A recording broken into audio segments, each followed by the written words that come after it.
అలసిన వానికి ఊరడించు మాటలు.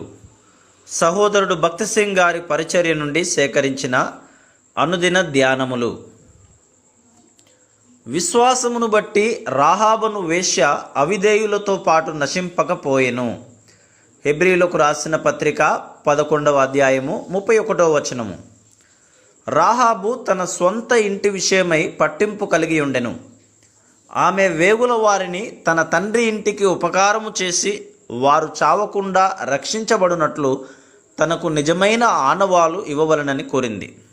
యెహోషువ గ్రంథము 2వ అధ్యాయము 11-12 వచనములు. ఆ విధముగానే ప్రతి విశ్వాసి తన ఇంటి వారందరి రక్షణ కొరకు అపోస్తలుల కార్యములు 16వ అధ్యాయము 31వ వచనములో ఇవ్వబడిన వాగ్దానమును కోరుకొనవచ్చును. విశ్వాసముతో మన బంధువుల రక్షణ కొరకు మనము కోరుకొనిన ఎడల గొప్ప పరలోకపు స్వాస్థ్యములో సంపూర్ణ భాగమును పొందగలము.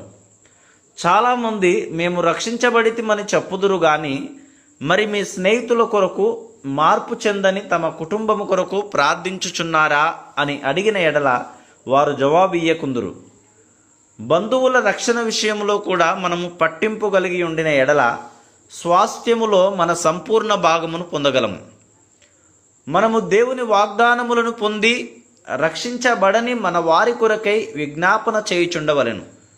మన ప్రార్థనకు జవాబు పొందక మునుపు మనము చాలా కాలము కనిపెట్టవలసి వచ్చును. కానీ మనము అలసట చెందక మన ఇంటి వారందరి విడుదల కొరకు ప్రార్థనలో కొనసాగవలెను.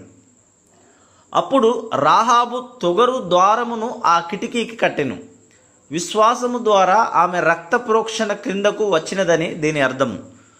ఐగుప్తులో ఇండ్ల ద్వార బంధపు 2 నిలువు కమ్ముల మీద పైకమ్మి మీద రక్తమును ప్రోక్షించుట ద్వారా ఎలాగున వారు మరణదూతను తప్పించుకునిరో ఆ వేగుల వారు ఆమెకు చెప్పి ఉండవచ్చును.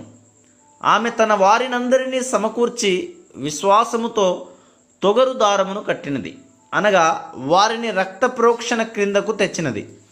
ఆ విధముగా ఆమెయు ఆమె ఇంటి వారందరూ రాబో తీర్పును తప్పించుకునిరి.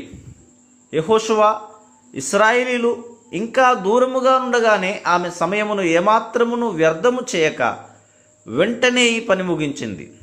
యెరికో పట్టణము బలమైన గోడలు గలదియు, ఇశ్రాయేలు ప్రజలతో యుద్ధము చేయుటకు బలశౌర్యములు గలవారు కలరనియు ఆమె ఎరిగి ఉండినప్పటికీ ఆమె జీవము గల దేవుని విజయమున ఆమె విశ్వాసము స్థిరమైనది, గొప్పది. అందుచేతనే ఆమె ఆలస్యమేమీ చేయకుండా తొగరు దారమును కట్టినది. సామాన్యమైన విశ్వాసము ద్వారా మనము రక్షణను కోరుకొనవచ్చును. ఆ విధముగా మనము గొప్ప పరలోక స్వాస్థ్యమును పొందుటకు మనలను మనము